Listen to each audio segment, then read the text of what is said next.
Alright, ladies and gentlemen, Baron here. Today we're going to talk more about boats. Now, before we get into boats, let's talk a quick moment about ships. We were teased about ships. We all want to play ships. I know this. A lot of us are still like, hey, I'm going to play boats, and, it might be enjoyable. And some of us are skeptical. But I think all of us share the same sentiment that, ships would be epic. And it's like, you know why?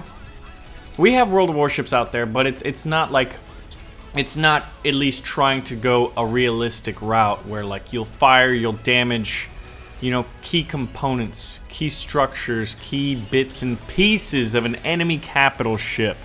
You're not going to be able to go where the hood at and watch it blow up in one salvo. You're not going to get to do that in World of Warships. So the thing about War Thunder ships, what we always hoped and what we were told in a few years ago, was that you're going to get to play as the Bismarck, you're going to get to play as the Yamato, you're going to get to play as destroyers, cruisers.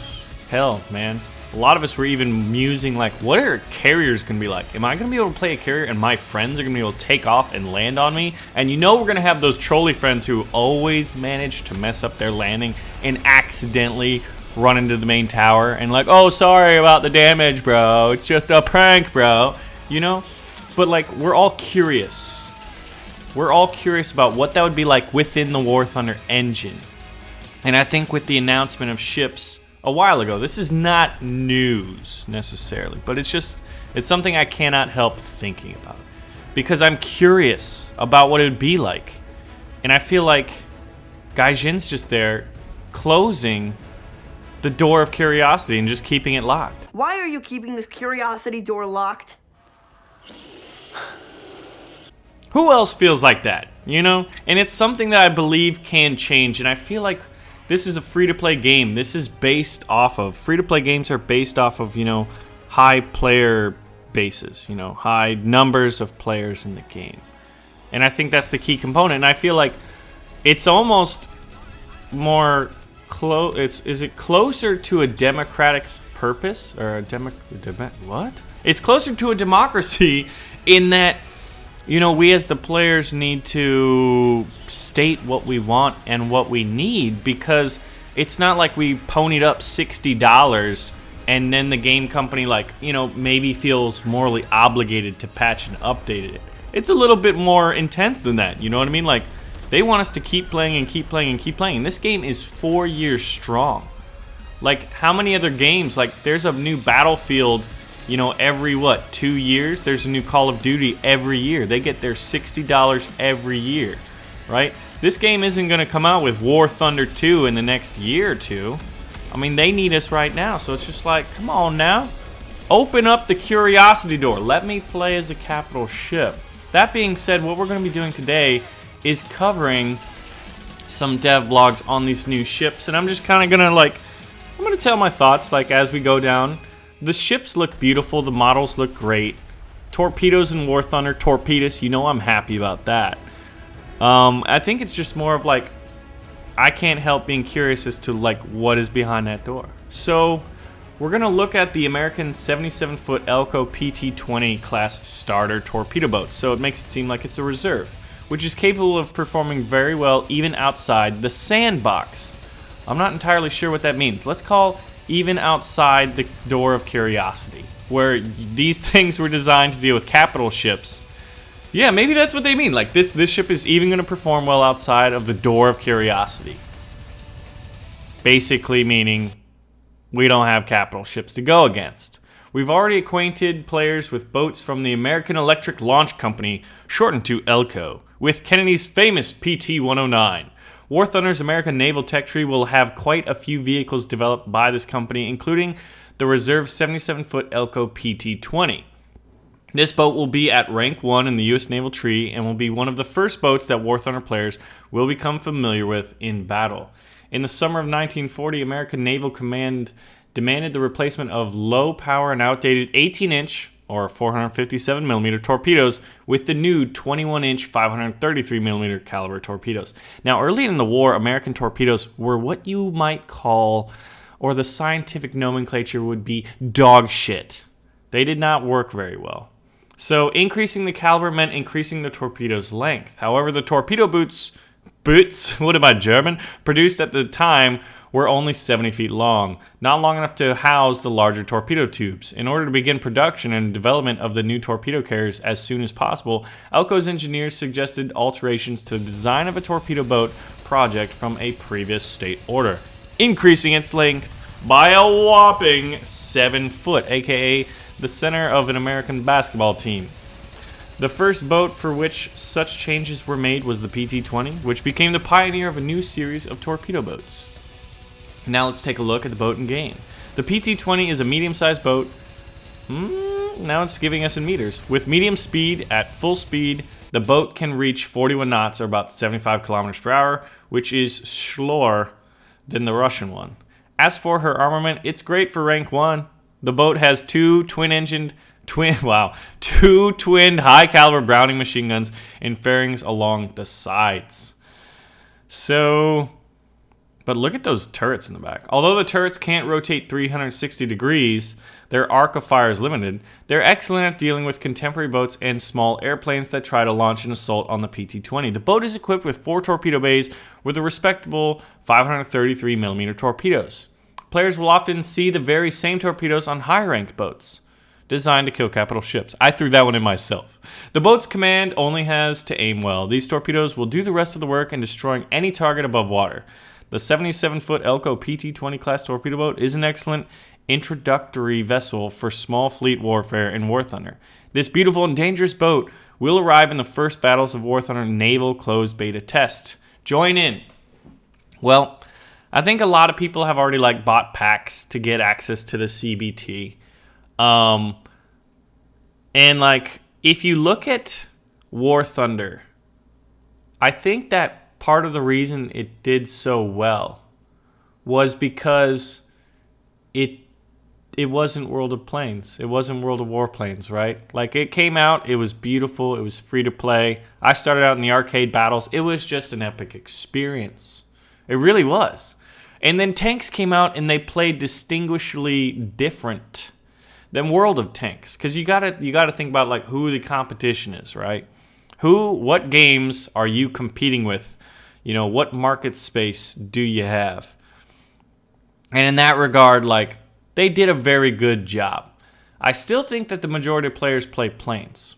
What about you? In the comments below, let me know, are you predominantly a plane player or a tank player? I think now I'm definitely predominantly a tank player because I really, really like, ground combat. I love tanks. I know more about tanks than I do about planes, and there's plenty of people out there, the propeller heads and the jet jockeys, that just really know their planes, and they eat, sleep, and breathe jet fuel, which I don't think is too healthy. But hey, man, you gotta do your thing.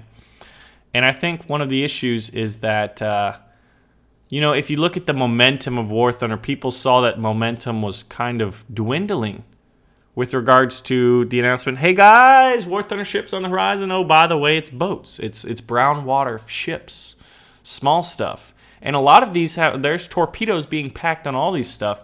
And one of the things that makes the Destroyer class in World of Warships so enjoyable is the fact that you're a small ship, but you have these immensely powerful and destructive torpedoes that can wreck the biggest ships in the game. And you're the smallest, and you can get evaporated. They can look at you and sneeze at you and destroy you in a salvo, if they can hit you, right? And I think that makes these ships would be so fun if there were capital ships to deal with. And even in the trailer, they had the Bismarck shooting, and they had all these torpedo boats going into it. And I feel like that is exactly what they could do, because maybe right now we can't play as capital ships, but we should at least be able to attack them. We should at least be able to attack them. If I was War Thunder, and I'm not, I would put out an event every week where there's packs of ships and you have different missions. One week it's let's attack this convoy and sink as many transport ships. Oh, by the way, they're supported by destroyers, which should be able to smack you upside the face pretty well with, all their armament, which is designed for smaller stuff, right? The dual-purpose main guns that are good at shooting down planes and ships. You can't really shoot down a ship now, can you? Well, you can shoot them down to the bottom of the ocean. So I think I think like we really need that. Like even if we can't directly play as capital ships at the beginning, because I'm a firm believer that capital ships should come, maybe it'll take another year or two. I don't know. It makes you wonder, is it like limitations with the engine or like the design of the game, or like they just can't do it in the time they have? Like, I mean, I don't know. It was kind of like there was no indication that we were not going to get capital ships until the announcement. And they've been, I don't know, I'm assuming they've been working on this for like at least a year or two. But I think that like that trailer where the Bismarck's getting attacked by all those torpedo boats could and should very well be, you know, one of the top experiences for War Thunder boat players, is those kinds of events. War Thunder's done an excellent job when it's come time for like packing in, you know, events that are interesting and different than what you experience in the everyday game, which is where you're going to spend like 95 or more % of your time. You know, custom battles are kind of like, hey, you can play those. And I really wish like there was a little more support with custom battles. But I think the problem with that is it's not something that they can directly monetize from. Unlike, hey, grind up, get those new vehicles. Oh, you're going to want premium to, you know, expedite that. Which, you know, I get it. I don't know. Just the business model seems like it needs to adapt. We all need to adapt, right? I myself included need to adapt.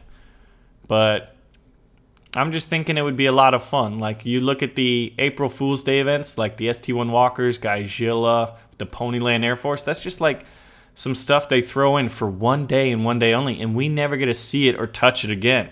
And like man hours go into that, and it's awesome. And that's like my favorite day to be a War Thunder player is April 1st. And I just think they could use that same kind of creativity that they've shown off time and time again, and do that with, you know, some of the events. Change it up a bit. Like Battlefield 1, Dreadnoughts. You know, Dreadnoughts and Behemoths come out in the middle of the game at some point, and it changes the dynamic. Imagine if you're playing a boat battle, and depending on who's winning or who's losing, you know, a cruiser comes out that acts as a behemoth, and then it's like the losing team gets a little bit extra firepower, but you got to protect it, and then the attacking team's like, hey, you're winning, and now you've got to attack it. I feel like that's a pretty damn good idea, ladies and gentlemen. But I want to hear what you guys have in mind, because we are going to get boats. So the question now should be, how do we make boats more fun, and how soon is it reasonable for us to wait for, you know, to start working towards the bigger ships, like moving from boats to destroyers and corvettes and frigates and stuff like that, and then working way up maybe cruisers, battleships, carriers. Hell, man, I don't know if subs are going to happen, but subs would be great. So I just want to know what your thoughts are. Let's get an open discussion. The comment section of this video should be an open forum for where you spend your time and how you think boats should develop, because we have a lot of influence on the game. We are the people who continue this great game to continue to, like, where it makes sense for them to keep updating it, because we keep dumping money into it.